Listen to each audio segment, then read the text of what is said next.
Out on the homestead where life feels whole, we're planting seeds, nurturing the soul. Clean living, organic, straight from the land. Welcome back to the Healthy Homestead Podcast. We're glad that you're back for this episode, which is part 2 of Hidden in Plain Sight, Common Household Hazards, and we are going to continue our discussion right now. If it's a stress or tension headache, you don't even have to rub the lavender on. You can just inhale it and notice an immediate improvement. But I like to inhale it and then I rub it on my neck. And there's going to be a lot of more information on over-the-counter medications and offering much better solutions in our Barnside Solution C. So we'll continue on to what room, Lisa? The kitchen. The kitchen. And we're not even going to talk about food. No, we're not even going to talk about food, but we're going to try to, whip through this. We can't see you. You just got invisible. Oh, I just covered the paper that I'm reading.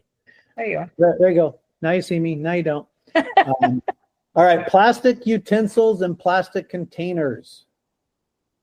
Throw them in the trash. But they're easy and they stack, and they're better than glass. Throw them in the trash and get glass. Anytime you put food in plastic, BPA, it's plastic. Especially a lot of people will do what? Throw food in, throw it in the microwave. You are literally transferring molecules from the plastic into your food and consuming it. Also in the utensils and containers are flame retardants, which has been banned in the United States. And a lot of them are made from recycled products that contain flame retardants, like heavy metals. Like, do you want that in your body? Heavy metals are horrible. It causes all kinds of issues, organ dysfunction, developmental issues, neurotoxicity. Solutions for this: use metal, silicone, or my favorite, wood cooking utensils and glass food containers. Never reheat plastic containers or dishes in your microwave. And a lot of you won't like this because you're busy and you have kids and all of the excuses. Take your microwave out of your kitchen and throw it away. No, don't throw it away. Donate it. Actually, do throw it away. It's not good for somebody else either. We use our microwave, I think, for one thing. I don't use it to reheat coffee. I don't use it to reheat food. I use it to melt butter for my popcorn, which is air popped, by the way. That's the only thing so I don't know why it's sitting in our kitchen. But it's bad news. Wood cooking utensils are fabulous. When we started delving into this, I came home and said, anything plastic that's not silicone, metal, or wood, throw it away. Now, we donated it, but there's nothing in our kitchen now that aren't wood, metal, or silicone. So, and can I just say, yeah, depending on what your cookware is, will kind of dictate what you use. Yes. Utensil-wise for cooking. Obviously, you're not going to use a metal utensil on something like a ceramic pan because you're going to chip the coating on it, and that's what we're going to talk about next. Right. So cookware. Everybody loves the non-stick pots and pans. We did for years. It's amazing. You cook stuff on it, you dump it on the plate, and it's almost good enough to go put right back in the cupboard. Except the Teflon coating is a word that has 32 letters in it, so I'm not even going to attempt it. But it leaches into the food when it's heated up. And that is linked to many different kinds of cancer. Granite is okay, but it's only safe when when all the coating is intact. And if you have a granite cookware set, pots, skillets, whatever, if it gets chipped, you just have to replace it. Aluminum, same risks as we discussed for antiperspirants and the neurotoxicity that it can lead. Copper, that can actually be released when cooking acidic foods, which means you're going to start getting heavy metal. Ceramic coated pans are okay as long as the coating is intact. And again, if any of that gets chipped or scratched, you need to get rid of it. Now, 100% ceramic pans are fine if all of it is ceramic. They're pretty spendy. However, it is a lot less expensive than fighting cancer. So something to ponder. Solutions: cast iron, stainless steel, or glass cookware. We love our cast iron. It's messy. It's hard to clean. Again, what's the alternative? You want to have great tasting food without poison in your body because you have to spend a little extra time coating it after you're done? I do. I would. Stainless steel is good. It's not my favorite. That is definitely harder to clean. And Lisa makes me do all the dishes. And glass cookware. Glass cookware is fine too. So those are some of the solutions. So anything that you have that's nonstick, that isn't what I listed, even if you're putting these beautifully fresh, healthy, organic foods in these pans, guess what you're doing? You're poisoning yourself. We did it for years. It's not like we have always done this, right? And that's why we're doing these calls, is to help educate. Cast iron, glass, or stainless steel. And a lot of the experts are saying that you should have a variety of these cookware surfaces, right? Have some cast iron, have some stainless steel, have some glass, and alternate your use of them so that you're not always using the same one. Because you still can get some heavy metals from cast iron or stainless steel, right? If it's improperly heated or if you're putting certain things in it. So just keep that in mind that, it's a good idea to kind of rotate through what you're using as you're cooking. Yep. And we actually have some ceramic, and we have cast iron, and we have stainless steel, and we have glass. I love cast iron. I just, and if you go get a decent quality cast iron pan. And season it properly.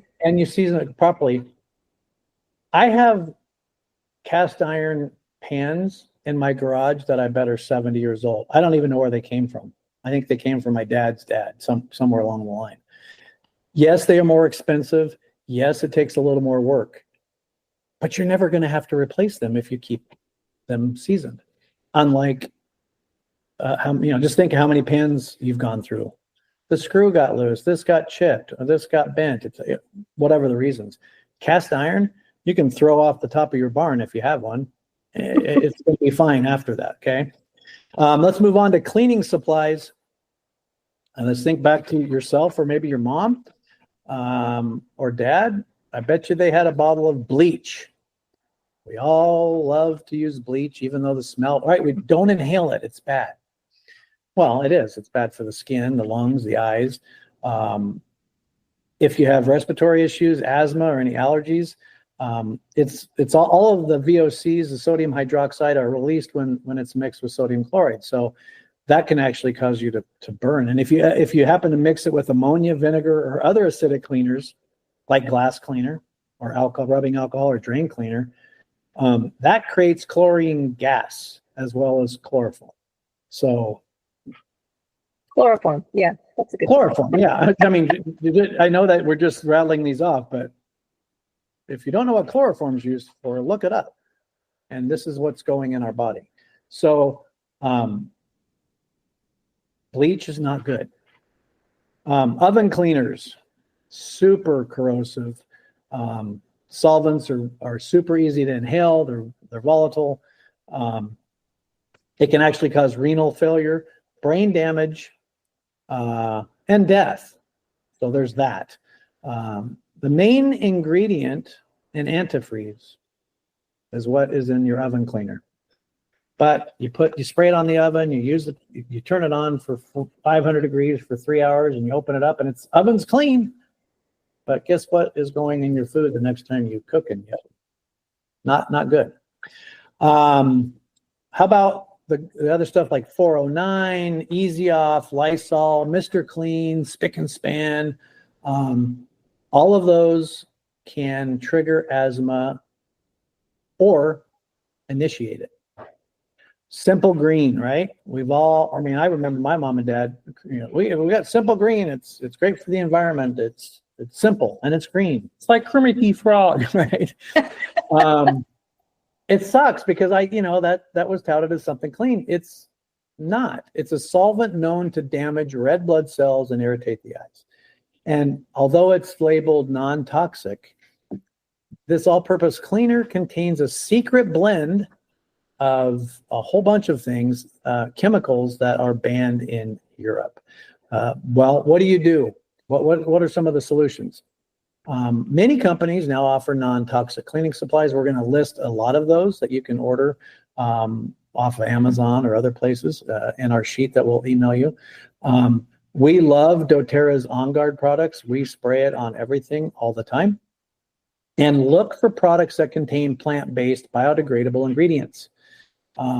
Those natural enzymes help break down dirt and grease and avoid, like we've said many times, anything with synthetic fragrances. Anytime you have something that you spray out of a can that has an aerosol, that has a fragrance, it smells good, you need to consider putting them in a garbage bag and throwing them away. I loved those. It was awesome. You spray it. I didn't want to inhale it, so I'd leave the room. Now it's just everywhere on the floor, and then when you take your socks off at night and rub your feet because you worked hard all day, guess what? It's going right in your body. So it's crazy. It's crazy that many of these things have been banned everywhere except for the United States. So there's too much money in it, I believe, is the main reason. And it's super convenient, right? Why in the world would I want to have to get a doTERRA thing and spray it and let it sit for a minute when I can just spray this on it and it takes care of it in 5 seconds, even though it's eating off the enamel from my countertop. Lisa, let's move on to the laundry room. Laundry room. Okay, so detergent. Obviously, we're going to talk about detergent and fabric softener and dryer sheets. Detergents contain dyes, which are known to cause developmental and reproductive toxicity. Optical brighteners. So things that, like your Tide with bleach safe alternative, right? It's supposed to brighten your colors. That's optical brighteners. So those can cause skin irritation, and they accumulate in the environment. They're toxic to aquatic life. So think about whenever you do your laundry and you drain the water out of your washing machine, where does it go? It drains into whatever your water disposal is, into the groundwater, right? And if it gets in streams and lakes and the ocean, which it does, it's toxic to the animals, toxic to aquatic life, fish, and everything like that. Chlorine, which obviously is a component of bleach, and also formaldehyde, which we've talked about. Synthetic non-nil phenyl ethoxylates, more big words. These are endocrine disruptors harmful to developing fetuses and young children, and also toxic to the environment, fish, and wildlife. It's especially predominant in things like laundry detergent and fabric softeners that get drained out into the water supplies. Phosphates. So phosphates used to be in the kitchen in dishwashing detergent, and I believe that they've been removed and banned from being there. But they are still in laundry detergent. They are naturally occurring minerals. However, they can cause respiratory irritation, skin allergies, and can affect reproductive and developmental processes. And then there's something called dioxane, which is a known carcinogen. I will move on to solutions for that after I cover the other stuff. Bleach. A lot of people use bleach in the laundry. I already talked about that. And then fabric softeners or dryer sheets. We're going to have a really good link that talks about this one. Contains things like alpha terpineol, which can cause central nervous damage and respiratory problems. Benzyl acetate linked to pancreatic cancer. Chloroform, again, carcinogenic neurotoxin. Ethanol, which is on the EPA's hazardous waste list and can cause central nervous system disorders. And ethyl acetate, a narcotic that's on the EPA's hazardous waste list as well. So most fabric softeners and dryer sheets, and now there's new additives that just you sprinkle in that make your clothes smell good, right? These all fall into this category. The fragrances, the phthalates and the fragrances are disastrous. Well, not only that, Lisa, if I can interrupt, is not only are fabric softener, but the dryer sheets in particular, the dryer sheets are I mean, they're almost as bad as the microwave, because you think about fiber. You can spray all the clean organic cleaners. You can use the best food. You can use the best cookware that we've talked about, that helps keep everything natural and not chemicals in your body. But you cannot ever escape the laundry room. Your clothes get in there, your towels get in there, your face cloths get in there, you wash it with this poison, then you dry it with even worse poison, and then you put it on and you rub it on your face, you use it to dry off out of the shower. Fabric softener, the detergent, and the dryer sheets, it's hard to escape. They're all very permeable, and all they want to do is get into something. And typically that something happens to be us. So Dave, actually, who's on the call, he just created his own laundry detergent. And although we were using good organic type stuff, we're going to use his. And if he'll let us, we'll put his recipe on our sheet as well. It's super easy, he said. And I think there's 3 ingredients. So now he made like 2 5-gallon buckets, which is going to last us a long time. And being on a farm, we wash a lot of clothes a lot of the time. So now a lot of people say, well, the dryer sheets make my clothes smell good. Fine. Put a couple drops of essential oils into your washer. But the dryer sheets, it gets rid of the static cling, and it just makes things. Well, Lisa, what's the solution for that? Because we don't want people to be uncomfortable and have clothes and all that. But there is a solution where you don't have to put those poisons in your body. So the solution for the detergent, like Ron said, you can make your own. It's really easy. There's also some really good clean brands out there. doTERRA has 2 different lines that have laundry detergent, and I've seen some other ones. As far as fabric softener or dryer sheets, get yourself a little wool dryer ball. Get a set of dryer balls. They're made from wool. They can be used with essential oils if you really need that scent in it. They are just as effective at the static cling problem, and they can reduce wrinkling, and they also can reduce the drying time of your items. So if you put a towel in that takes forever to dry and use a wool dryer ball, it actually can reduce the time.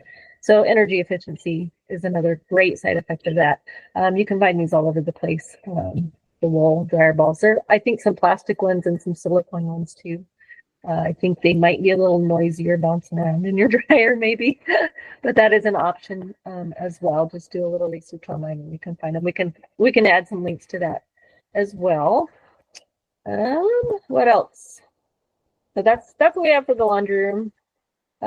Everywhere else in your house, Ron's going to talk about what? Candles. I'm going to talk about wall plugins, air fresheners, and scented candles. And I know we're coming up on an hour, so we're going to try to knock this out as fast as possible. Scented candles. Who doesn't like to light a pine tree with Christmas light glow, gingerbread, raspberry, smelly stuff? You walk in a room, it's delicious. You feel good. However, it has a fragrance. Candles and air fresheners. The ingredients are styrene, benzene, and a whole slew of others, as you can imagine. But the good news is they only cause autism, cancer, birth defects, kidney damage, migraines, allergic reactions, skin problems, and neurotoxicity. So there you go. In fact, when we really started diving deep, because we had Lisa's kind of a candle snob. She had candles going galore. And then we started looking at what's in them. And although they smell good and they come in pretty little labels, they're horrible. Where does the ingredients go from a candle? They go up into the air. And they're so small, they just sit there and float until you walk by and breathe them in. So that is the main reason why we started creating our own candles, other than it's Dave's fault. He likes to bring a lot of stuff to me, and he knows because I'll run and do it and make mistakes and come up with a solution, hopefully. But that's why we created candles.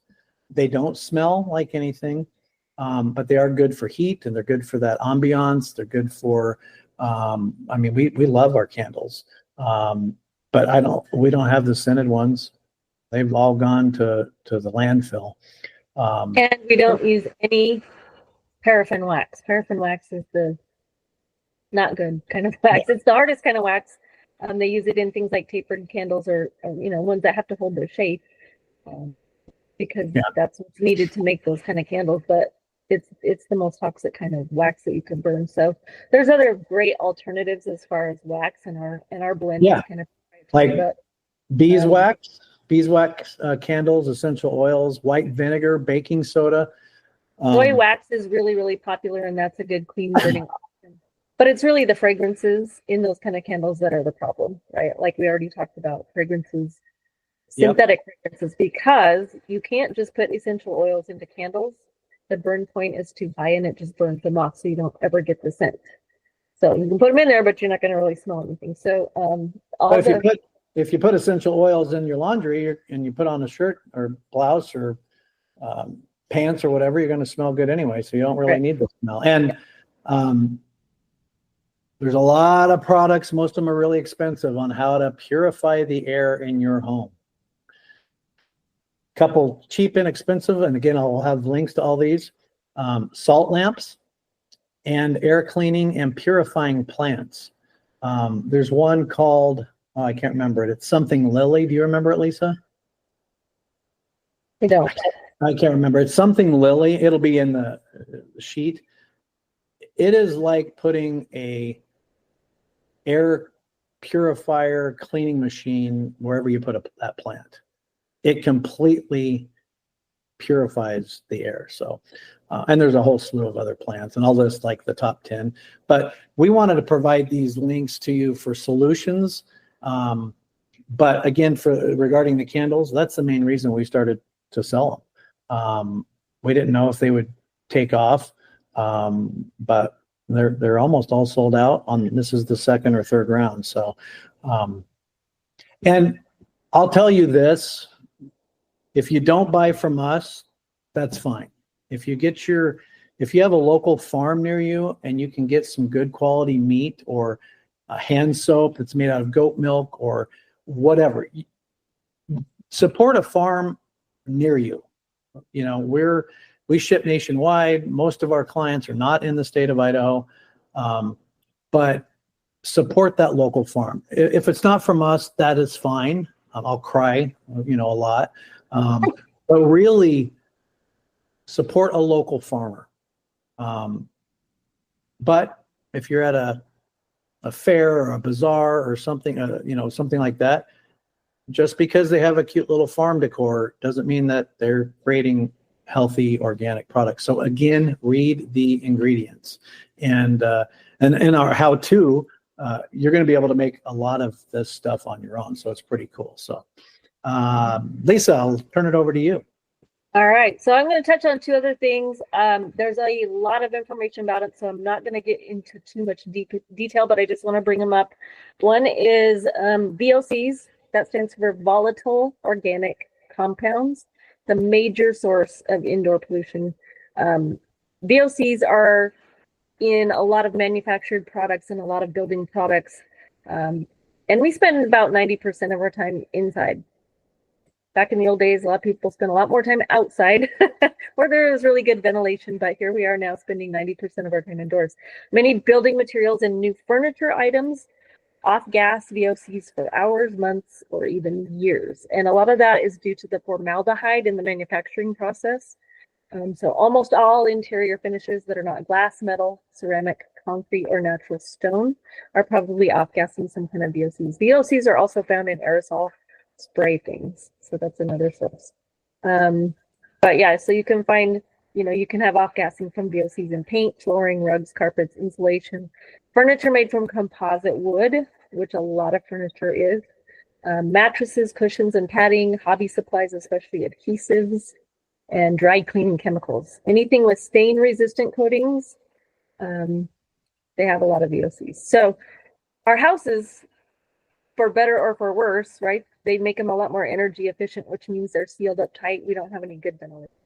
Me and Ron live in a farmhouse that was built in 1915.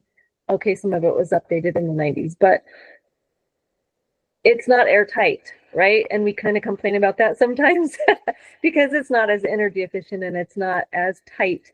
But the good part about it is the building materials have off-gassed as much as they're going to from the old part of the house, and B, there's more ventilation, right? So as great as energy efficiency and stuff like that, and new construction is great for certain aspects, the bad part of it is that you're not having ventilation. So solutions: regularly replace your air filters, ventilate as often as possible, open your windows and your doors. Obviously not in the middle of winter if you can't stand the cold, but at least get some windows and doors open once in a while. Store cleaning products that you're not going to immediately use. So if you buy a really big container of something and you're only going to use a little bit of it right now, keep the rest of it in your garage or another outbuilding so it's not in your house. If you purchase new furniture, rugs, stuff like that, leave it outside if possible once it's unboxed or unwrapped for a little while, just let that off-gassing begin. If you can still smell that new smell, that's off-gassing, formaldehyde and other things. So you want to get rid of that if you can. Again, if you're buying something in the middle of winter, you're probably not going to leave it outside.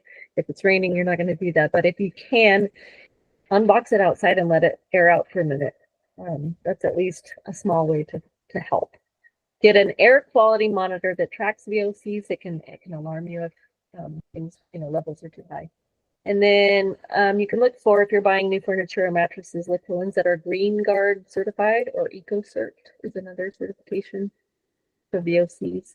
And then the other thing I want to talk about is PFAs, which is known as forever chemicals.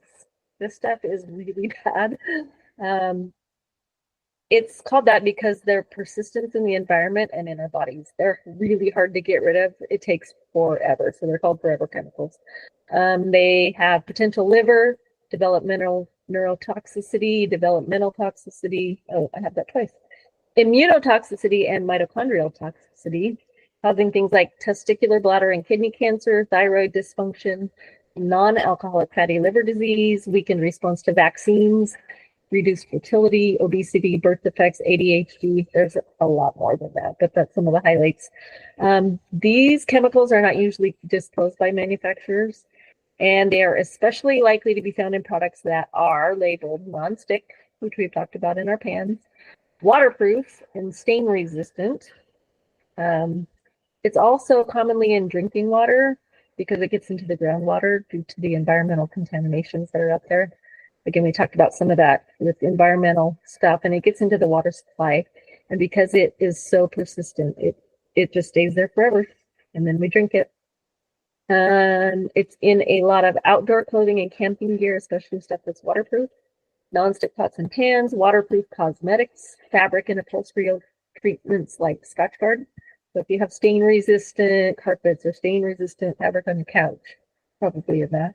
And some food packaging to make it grease-resistant, but that's really being phased out. I think the EPA or somebody, a governmental agency, is demanding that they take that out of food packaging, so that's good thing. But they are giving them 18 months to get it out, so it could still be in some stuff right now. So, solutions for PFAs.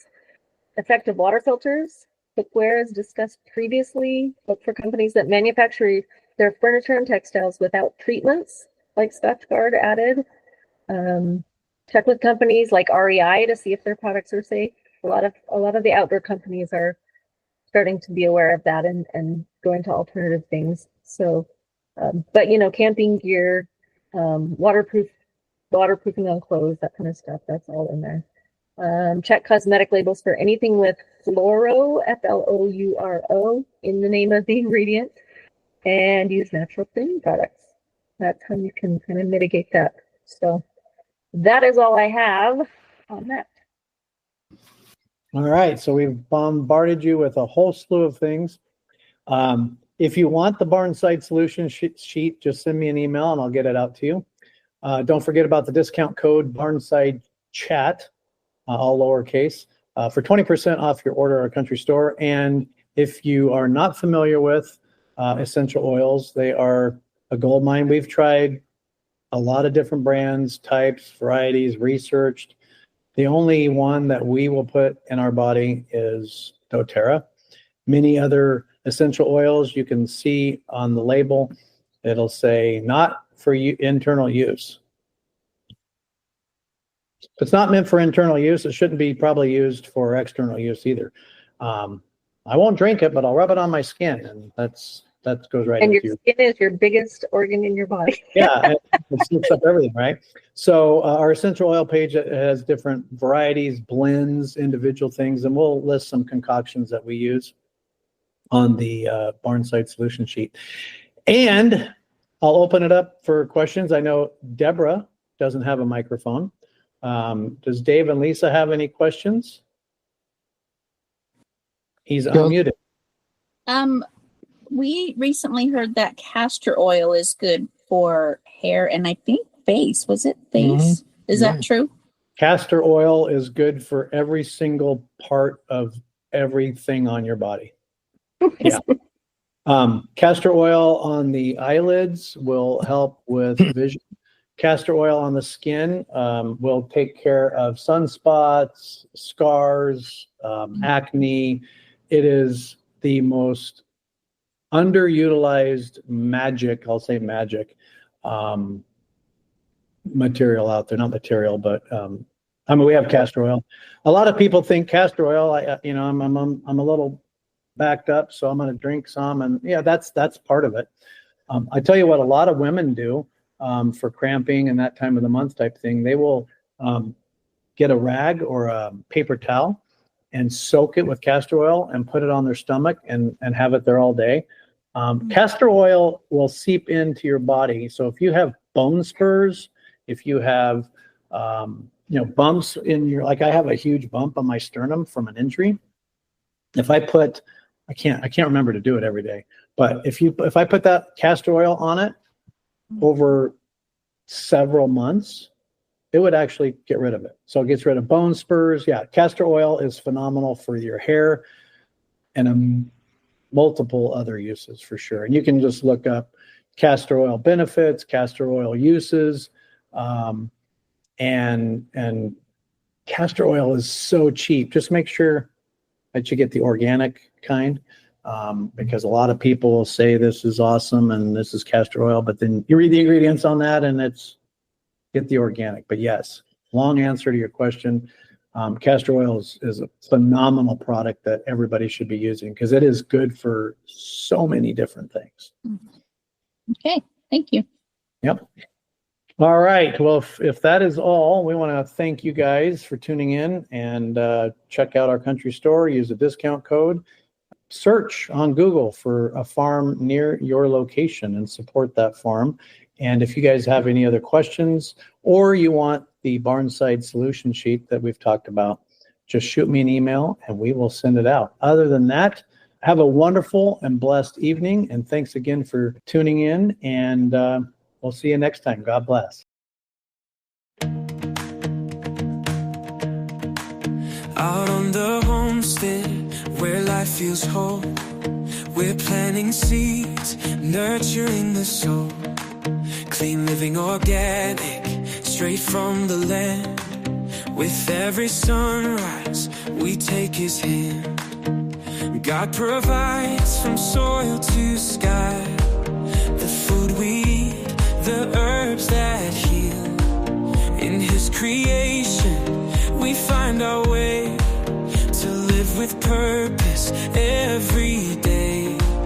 The healthy homestead where peace is grown, a place of love, a life well known. Alternative paths where wisdom leads, nature's bounty fulfills our needs. Helping each other, sharing the light. In simple living, we find delight. God provides from soil to sky, the food we eat, the herbs that heal. In his creation, we find our way to live with purpose every day. The healthy homestead where peace is grown, a place of love, a life well known. With every plant, every tree, a reminder of his gift so free. From the earth beneath to the skies above, we walk this path in grace and love. God provides from soil to sky, the food we eat, the herbs that heal. In his creation we find our way to live with purpose every day. The healthy homestead where peace is grown, a place of love, a life well known. The healthy homestead, come and stay. Find joy in life, God's perfect way. The healthy homestead, come and stay. Find joy in life, God's perfect way. The healthy homestead,